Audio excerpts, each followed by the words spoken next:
was just sent these 3-pack of cutting boards. They are a plastic cutting board and they are dishwasher safe. Of course, you can cut them.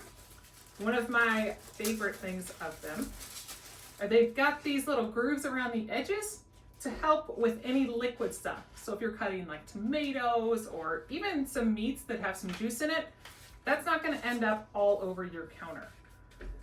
So these are also reversible, but the back side does not have this groove on there, but you can cut on both sides.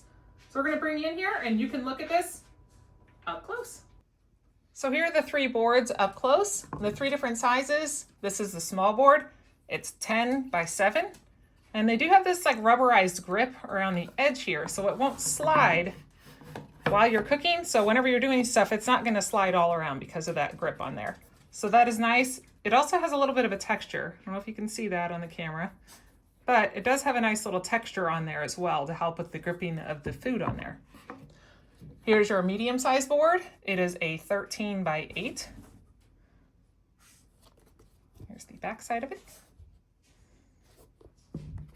And then your large board is a 16 by 10. And they also have this nice handle to where you can pick it up easily or store it and just pull it out of your shelf. So I do appreciate those handles on there as well. Like I said, they're rubberized handles, so you won't slip on those. And there are all 3 of the cutting boards.